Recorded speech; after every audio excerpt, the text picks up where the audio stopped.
쿵, 쿵, 쿵. 위층에서 들려오는 무거운 발걸음 소리가 천장을 두드렸고 그 진동은 마치 심장박동처럼 규칙적이면서도 불안했습니다. 아파트 203호의 거실에서는 뜨거운 김이 피어오르는 찌개 냄새와 함께 텔레비전 소리가 낮게 흘러나왔지만 정작 그 소리들을 듣고 있는 사람은 아무도 없었죠. 소파에 앉은 중년 여성 하나가 멍하니 천장을 올려다보며 위층 소음에 온 신경을 집중하고 있었습니다. 그녀의 이름은 김은숙. 올해 신둘이었고 이 아파트에서 벌써 15년째 살고 있었어요. 또다시 쿵 하는 소리가 들리자 은숙의 어깨가 움찔 떨렸고 그녀는 무의식 중에 주먹을 꽉 쥐었다 폈다를 반복했습니다. 시계는 밤 11시를 가리키고 있었죠. 아이들은 진작 잠들어야 할 시간이었는데 위층에서는 여전히 쿵쿵거리는 소리가 그치지 않았어요. 은숙은 깊은 한숨을 내쉬며 리모컨으로 텔레비전 볼륨을 조금 높였지만 그래봤자 위층 소음을 가릴 수는 없었습니다. 거실 한쪽 벽에 걸린 가족 사진 속에서 네 식구가 환하게 웃고 있었지만 지금 이 집안의 분위기는 그 사진과는 너무도 달랐어요. 탁자 위에는 아이들이 먹다 남긴 과자 봉지와 물컵들이 그대로 놓여 있었고 소파 한쪽에는 빨래가 개켜지지 않은 채 쌓여 있었습니다. 그때 현관문이 열리는 소리와 함께 남편 민수가 들어왔습니다.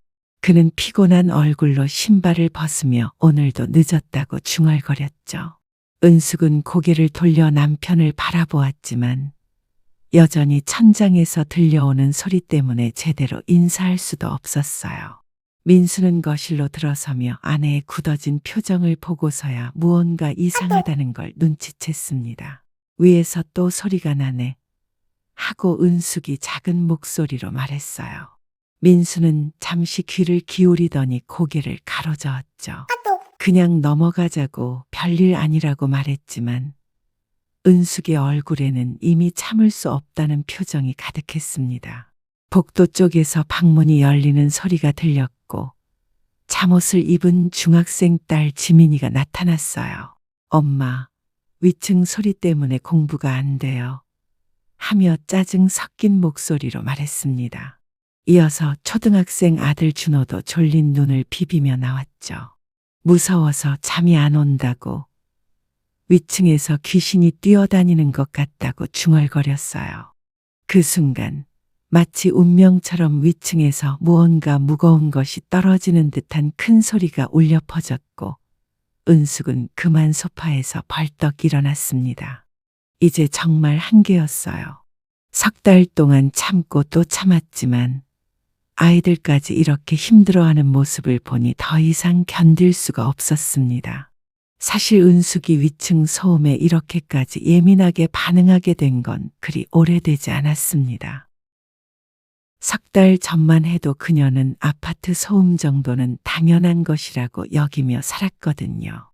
하지만 중학교 3학년인 딸 지민이가 밤늦게 공부하면서 집중하지 못한다고 하소연하기 시작했고 초등학교 5학년 아들 준호도 잠을 설친다며 짜증을 부리기 시작했어요. 무엇보다 은숙 자신도 밤마다 반복되는 쿵쿵거리는 소리 때문에 잠들기 어려워졌습니다. 처음엔 그냥 새로 이사온 위층 가족이 적응하는 시간이 필요하겠거니 생각했죠. 위층에 새 가족이 이사온 것은 정확히 석 달 전이었어요. 그 전까지는 혼자 사시던 할머니가 계셨는데 발소리도 거의 들리지 않을 정도로 조용했거든요. 하지만 새로 이사온 가족은 달랐습니다. 처음엔 이사 짐을 정리하느라 그런가 보다 했는데 시간이 지나도 소음은 줄어들지 않았어요. 오히려 점점 더 심해졌죠. 은숙은 거실 한가운데 놓인 낡은 탁자를 바라보며 그 위에 아이들 교과서와 학원 가방들이 어지럽게 널려 있는 모습을 보았습니다.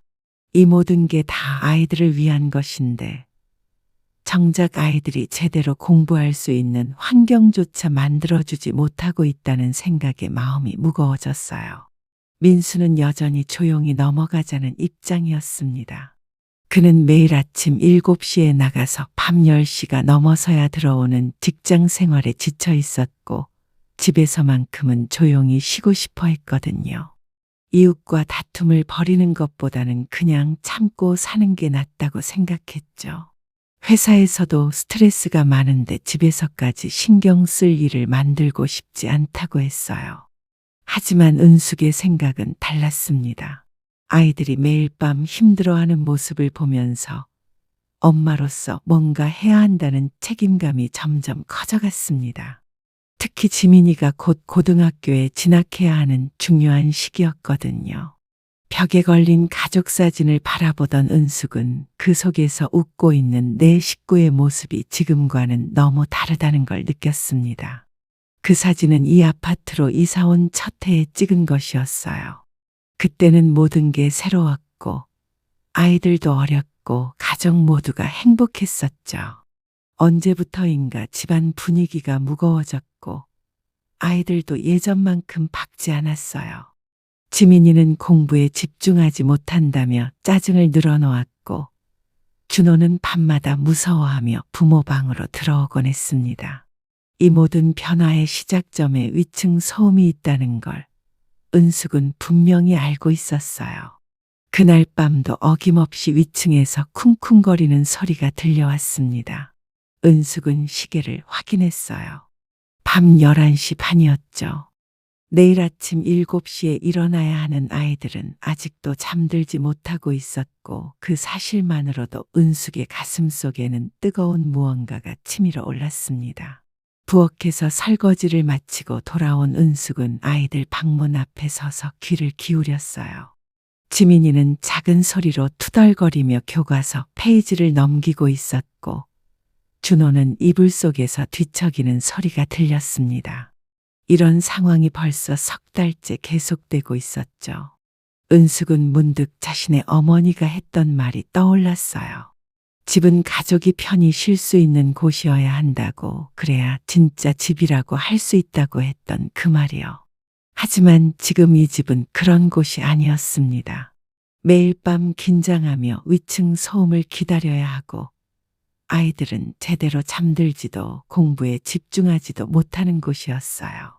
더 이상은 참을 수 없다는 생각이 들었습니다. 다음 날 아침, 은숙은 평소보다 일찍 일어났습니다. 밤새 뒤척이다가 새벽 5시쯤에야 겨우 잠들었거든요. 부엌에서 아침 준비를 하면서도 계속 천장을 올려다봤어요. 지금은 조용했지만 어젯밤의 그 소음이 아직도 귓가에 맴돌고 있었습니다.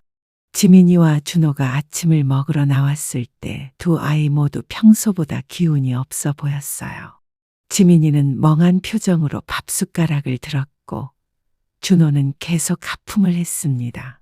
엄마, 정말 위층에 가서 말씀드리면 안 돼요. 지민이가 작은 목소리로 물었어요. 친구들은 다 밤 10시면 조용해진다는데 우리 집만 이런 것 같아서 부끄럽다고 했습니다. 은숙은 딸의 말에 마음이 더욱 무거워졌어요. 아이가 친구들 앞에서 위축되고 있다는 걸 느꼈거든요. 준호도 고개를 끄덕이며 자기도 학교에서 졸려서 선생님한테 혼났다고 털어놓았습니다. 그 순간 은숙의 마음속에서는 뭔가 단단하게 굳어지는 게 느껴졌어요. 민수는 여전히 신중하자는 입장이었습니다. 아침을 먹으며 그는 이웃과의 관계는 한번 틀어지면 돌이키기 어렵다고 일단 좀 더 참아보자고 말했어요. 혹시 위층 가족도 사정이 있을 수 있으니까 시간이 지나면 나아질 거라고 했습니다. 하지만 은숙은 이미 석 달을 기다렸다고 더 이상 기다릴 수 없다고 대답했죠. 부부 사이에 미묘한 긴장감이 흐르기 시작했어요. 아이들은 그런 부모의 모습을 보며 더욱 움츠러들었습니다. 그날 오후 은숙은 아파트 관리사무소에 전화를 걸었습니다.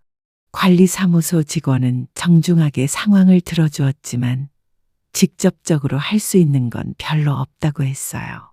층간소음은 워낙 민감한 문제라서 먼저 당사자들끼리 대화를 해보시라고 권했습니다. 만약 그래도 해결이 안 되면 공문을 보낼 수는 있지만 효과는 장담할 수 없다고 덧붙였죠. 은숙은 전화를 끊고 한참을 멍하니 앉아 있었어요. 결국 자신이 직접 나서야 한다는 생각이 들었습니다.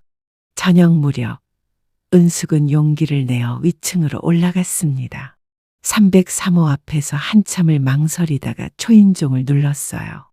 잠시 후 문이 열리며 30대 중반쯤 되어 보이는 여성이 나왔습니다. 아, 안녕하세요. 아래층에 사는 김은숙입니다. 하며 은숙이 조심스럽게 말을 꺼냈어요. 위층 여성은 무슨 일이냐는 듯 의아한 표정을 지었습니다. 은숙은 최대한 정중하게 밤늦게 소음 때문에 아이들이 잠을 못 잔다고 조금만 조심해 달라고 부탁했어요. 그런데 위층 여성의 반응은 예상과 달랐습니다. 처음엔 미안하다고 하더니 이내 표정이 굳어지며 자기네도 생활하는 건데 어쩔 수 없지 않느냐고 말했어요. 아이들이 뛰어다니는 건 당연한 거 아니냐며 아파트에 살면서 그런 것도 참지 못하겠느냐는 식으로 말했습니다. 은숙은 당황스러웠어요. 이해해달라고 부탁한 건데 오히려 핀잔을 듣는 상황이 되었거든요. 그래도 한 번 더 정중하게 부탁해봤지만 위층 여성은 이미 화가 나 있는 상태였습니다. 집으로 돌아온 은숙의 얼굴은 창백했어요. 민수가 어떻게 됐느냐고 물었지만 은숙은 아무 말도 할 수 없었습니다. 오히려 상황이 더 나빠진 것 같다는 불안감이 엄습했거든요. 그날 밤 위층에서는 평소보다도 더 큰 소리가 들려왔습니다. 마치 일부러 더 시끄럽게 하는 것 같았어요. 은숙은 이불을 뒤집어 쓰고 눈물을 흘렸습니다. 정말 어떻게 해야 할지 모르겠다는 생각뿐이었어요. 일주일이 지났지만 상황은 전혀 나아지지 않았습니다. 오히려 위층 소음은 더욱 심해졌어요. 마치 은숙이 찾아간 것에 대한 보복이라도 하는 듯 밤 10시가 넘어서도 쿵쿵거리는 소리가 계속됐습니다.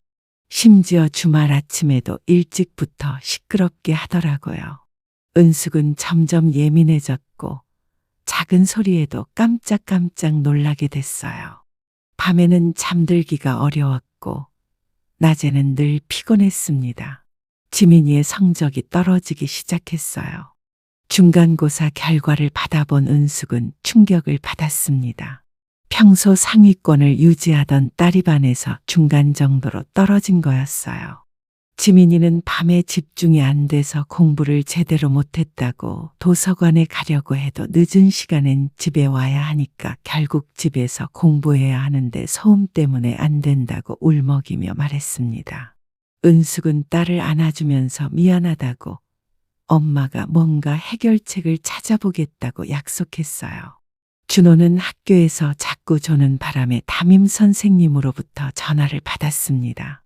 혹시 집에 무슨 문제가 있느냐고 아이가 요즘 너무 피곤해 보인다고 하셨어요. 은숙은 선생님께 사정을 설명하기도 민망했지만 결국 층간소음 때문이라고 털어놨습니다. 선생님은 이해한다며 위로해 주셨지만 은숙은 더욱 부끄러웠어요. 다른 집 아이들은 멀쩡한데 우리 아이들만 이런 핑계를 대는 것 같아서요. 그러던 어느 날 저녁 정말 예상치 못한 일이 벌어졌습니다. 위층에서 평소보다도 훨씬 큰 소리가 들려온 거예요. 쿵, 쿵, 쿵 하는 발소리와 함께 무언가 끌리는 소리, 그리고 아이들이 소리치며 뛰어다니는 소리까지 섞여서 정말 시끄러웠습니다. 시계를 보니 밤 11시 반이었어요. 은숙은 참을 수 없었습니다. 이번엔 민수도 고개를 저었어요. 저건 너무 심하다고 뭔가 조치를 취해야겠다고 말했습니다.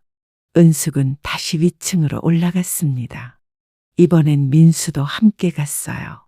303호 문 앞에서 초인종을 눌렀는데 한참을 기다려도 대답이 없었습니다. 분명히 집에 있는데 일부러 나오지 않는 것 같았어요. 은숙은 문을 두드리며 잠깐만 이야기 좀 하자고 말했지만 여전히 아무 반응이 없었습니다. 그런데 그때 위층 집안에서 누군가가 웃는 소리가 들려왔어요. 마치 아래층 사람들이 답답해하는 걸 보고 즐기는 것처럼요. 민수는 화가 났습니다. 평소 온순한 성격이었지만 이번만큼은 참을 수 없었어요. 이건 고의적이라고, 상식적으로 이해할 수 없는 행동이라고 목소리를 높였습니다. 하지만 위층에서는 여전히 아무런 반응이 없었고 오히려 더 시끄러운 소리가 들려왔어요. 은숙과 민수는 결국 아무것도 하지 못한 채 집으로 돌아올 수밖에 없었습니다. 그날 밤 가족 4명은 거실에 모여 앉았어요. 더 이상 이렇게 살 수는 없다는 게 모두의 생각이었습니다. 지민이는 차라리 이사를 가면 안 되느냐고 물었고, 준호는 무서워서 혼자 방에 있기 싫다고 했어요. 민수는 법적인 방법을 알아보자고 제안했습니다. 은숙은 가족들이 모두 힘들어하는 모습을 보며 마음이 찢어지는 것 같았어요. 그런데 바로 그때 위층에서 갑자기 엄청난 소리가 들려왔습니다. 쾅! 하는 소리와 함께 뭔가 깨지는 소리까지 났어요. 온 가족이 깜짝 놀라서 천장을 올려다봤습니다. 그리고 곧이어 누군가 울부짖는 소리가 들려왔어요. 여자 목소리였는데 뭔가 다급하고 절망적인 소리였습니다. 은숙은 이상하다는 생각이 들었어요. 지금까지와는 완전히 다른 종류의 소리였거든요. 위층에서 들려온 울음소리는 계속됐습니다. 처음엔 분노의 찬소리였는데 점점 슬픔과 절망이 섞인 소리로 바뀌어 갔어요. 은숙은 가만히 앉아 있을 수가 없었습니다. 뭔가 심각한 일이 벌어진 것 같다는 직감이 들었거든요. 민수도 심각한 표정으로 천장을 바라보며 혹시 누가 다친 건 아닐까 걱정했어요. 아이들은 무서워하며 부모 곁으로 바짝 붙어 앉았습니다. 그때 복도에서 발걸음 소리가 들렸어요. 누군가 계단을 급하게 올라가는 소리였습니다. 잠시 후 위층에서 문이 열리는 소리와 함께 남자 목소리가 들려왔어요. 여보, 괜찮아? 무슨 일이야? 하는 다급한 목소리였습니다. 그러자 여자 목소리로 뭔가 설명하는 소리가 들렸지만 아래층에서는 정확히 알아들을 수 없었어요. 다만 여자가 계속 울고 있다는 건 분명했습니다. 은숙은 문득 이상한 생각이 들었어요. 지금까지 위층 소음을 단순히 시끄러운 이웃이라고만 생각했는데 혹시 그들에게도 나름의 사연이 있는 건 아닐까 하는 생각이요. 그동안 소음에만 집중하느라 위층 가족이 어떤 상황에 있는지는 전혀 생각해 보지 않았거든요. 민수도 비슷한 생각을 하는 것 같았어요. 우리가 너무 성급하게 판단한 건 아닐까 하고 중얼거렸습니다. 다음 날 아침, 은숙은 일찍 일어나서 아파트 엘리베이터 앞에서 기다렸습니다. 혹시 위층 사람을 만날 수 있을까 해서요. 1시간 정도 기다리다가 드디어 303호 가족을 만났어요. 남편과 아내 그리고 초등학교 저학년쯤 되어 보이는 아이 둘이었습니다. 그런데 위층 여성의 모습을 보고 은숙은 깜짝 놀랐어요. 얼굴이 많이 부어 있었고 눈가에는 멍이 있었거든요. 은숙은 조심스럽게 다가가서 안녕하세요 하고 인사했습니다. 위층 여성은 은숙을 보자 당황하는 기색을 보였어요. 남편은 무뚝뚝하게 고개만 끄덕였고 아이들은 엄마 뒤로 숨었습니다. 은숙은 어젯밤에 무슨 일이 있었는지 괜찮으시냐고 물어봤어요. 위층 여성은 아무것도 아니라고 그냥 넘어졌다고 대답했지만 목소리가 떨리고 있었습니다. 엘리베이터가 도착했고 위층 가족이 먼저 탔어요. 은숙도 함께 탔는데 그 짧은 시간 동안 이상한 분위기를 느꼈습니다. 아이들이 너무 조용했고 아빠를 무서워하는 것 같았어요. 특히 엄마를 바라보는 아이들의 눈빛에서 걱정과 불안이 읽혔습니다. 1층에 도착해서 그들이 내린 후 은숙은 한동안 멍하니 서 있었어요. 그날 오후 은숙은 같은 층에 사는 옆집 아주머니를 만났습니다. 평소 별로 친하지 않았지만 이번 기회에 위층에 대해 물어봤어요. 옆집 아주머니는 한참을 망설이다가 조용히 말했습니다. 위층 남편이 술을 많이 마신다고, 술 마시고 들어와서 가족들한테 화를 낸다고 했어요. 아이들 뛰는 소리는 사실 아빠한테서 도망다니는 소리일 수도 있다고 덧붙였습니다. 은숙은 충격을 받았어요. 지금까지 자신이 얼마나 일방적으로 생각했는지 깨달았거든요. 위층 가족을 그저 무신경하고 이기적인 사람들이라고만 여겼는데 실은 그들도 고통받고 있었던 거예요. 특히 그 여성과 아이들이 매일 밤 두려움 속에서 살고 있을 생각을 하니 마음이 무거워졌습니다. 소음의 진짜 원인이 무엇인지 이제서야 조금 알 것 같았어요. 집으로 돌아온 은숙은 민수에게 오늘 있었던 일을 모두 털어놨습니다. 민수도 놀라워했어요. 우리가 너무 성급했다고, 상황을 제대로 파악하지 못했다고 말했습니다. 그렇다면 이제 어떻게 해야 할지 두 사람은 심각하게 고민했어요. 단순히 소음을 멈춰달라고 요구할 문제가 아니라는 걸 깨달았거든요. 진실을 알고 난 후 은숙은 오히려 더 큰 고민에 빠졌습니다. 위층 소음 문제를 해결하고 싶은 마음은 여전했지만 이제는 단순하게 접근할 수 없는 상황이 되어버렸어요. 혹시 자신이 뭔가 행동을 취했을 때 위층 가족, 특히 그 여성과 아이들에게 더 큰 피해가 갈 수도 있다는 생각이 들었거든요. 밤늦게 침대에 누워서도 계속 이런 생각들이 머릿속을 맴돌았습니다. 며칠 후 상황은 더욱 복잡해졌어요. 지민이가 학교에서 돌아와서 충격적인 소식을 전했습니다. 위층 집 아이 중 하나가 자신과 같은 학교에 다닌다는 거였어요. 그런데 그 아이가 요즘 학교에서 멍하니 있는 시간이 많고 점심도 제대로 못 먹는다고 했습니다. 친구들이 말을 걸어도 대답을 잘 안 하고 늘 무언가 걱정하는 표정이라고 하더라고요. 지민이는 그 아이가 불쌍하다며 혹시 도와줄 방법이 없을까 물었어요. 은숙은 딸의 말을 듣고 마음이 더욱 무거워졌습니다. 위층 아이들도 결국 자신의 지민이 준호와 같은 처지였던 거예요. 다만 고통의 원인이 다를 뿐이었죠. 은숙의 아이들은 소음 때문에 힘들어했지만 위층 아이들은 아버지의 폭력 때문에 더 큰 고통을 받고 있었습니다. 과연 누구의 고통이 더 큰지, 어떤 문제가 더 급선무인지 판단하기 어려웠어요. 그러던 중 또 다른 문제가 생겼습니다. 준호가 학교에서 친구와 싸웠다는 연락을 받은 거예요. 담임 선생님 말씀으론 준호가 요즘 신경질적으로 변했고 작은 일에도 화를 낸다고 하셨어요. 집에서 제대로 쉬지 못해서 스트레스가 쌓인 것 같다고 덧붙이셨습니다. 은숙은 아들을 데리고 오면서 정말 미안했어요. 위층 상황을 이해하려고 노력하는 사이에 정작 자신의 아이들은 여전히 고통받고 있었거든요. 집에 돌아온 준호는 엄마한테 물었어요. 언제까지 이렇게 살아야 하느냐고. 위층 소리 때문에 자신은 친구들과 싸우게 되고 학교 생활도 망치게 된다고 울면서 호소했습니다. 은숙은 아들을 달래려 했지만 사실 자신도 어떻게 해야 할지 확신이 서지 않았어요. 위층 가족을 도와야 한다는 생각과 내 가족을 지켜야 한다는 생각 사이에서 갈등하고 있었거든요. 그날 밤 은숙은 민수와 진지한 대화를 나눴습니다. 이 상황을 어떻게 해결해야 할지 함께 고민해 보자고 했어요.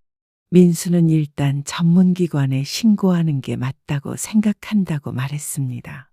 가정폭력은 개인이 해결할 수 있는 문제가 아니라고 제대로 된 도움을 받아야 한다고 했어요.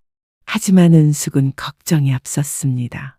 혹시 신고를 했다가 위층 남편이 더 화를 내면 어떻게 하느냐고, 그러면 가족들이 더 위험해지는 건 아니냐고 물었어요. 두 사람은 밤늦게까지 이야기했지만 명확한 답을 찾지 못했습니다. 그런데 바로 그때 또다시 위층에서 큰 소리가 들려왔어요. 이번엔 확실히 싸우는 소리였습니다. 남자가 화를 내며 소리치는 소리와 여자가 빌며 우는 소리, 그리고 아이들이 무서워서 우는 소리까지 섞여 있었어요. 평소 소음과는 차원이 다른 정말 심각한 상황이었습니다. 은숙은 더 이상 망설일 수 없다고 생각했어요. 이건 단순한 층간소음 문제가 아니라 생명과 관련된 문제였거든요. 하지만 동시에 무서웠습니다.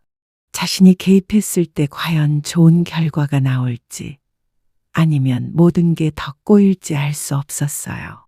그럼에도 불구하고 뭔가 해야 한다는 책임감이 더 컸습니다. 은숙은 떨리는 손으로 휴대폰을 들었어요. 이제 정말 결정을 내려야 할 시간이었습니다. 은숙은 떨리는 손가락으로 112번을 눌렀습니다. 신고 전화를 받은 경찰관은 상황을 차분히 들어주었고 곧 출동하겠다고 했어요. 전화를 끊고 나서 은숙은 가슴이 터질 것 같았습니다. 과연 옳은 일을 한 건지, 이제 와서 후회해봤자 소용없다는 걸 알면서도 불안했어요. 민수는 아내의 손을 잡으며 잘했다고, 용기 있는 선택이었다고 격려해 주었습니다.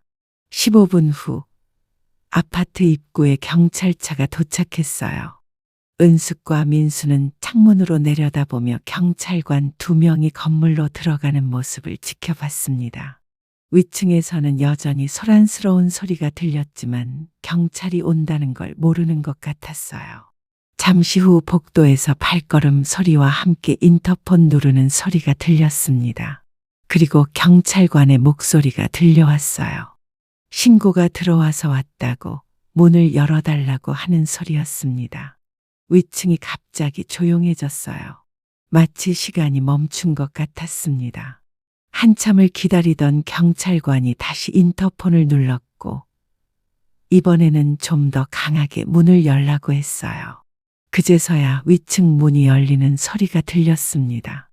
곧이어 대화 소리가 들려왔지만 무슨 말인지는 정확히 들리지 않았어요.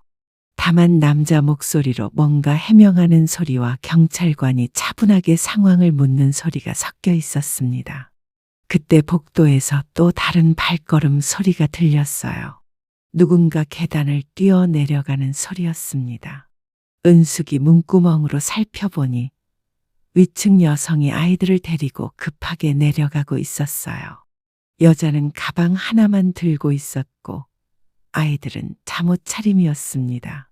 얼굴에는 눈물 자국이 있었지만 표정은 오히려 안도하는 것 같았어요. 마치 오랫동안 기다렸던 순간이 드디어 온 것처럼요. 은숙은 조심스럽게 문을 열고 복도로 나갔습니다.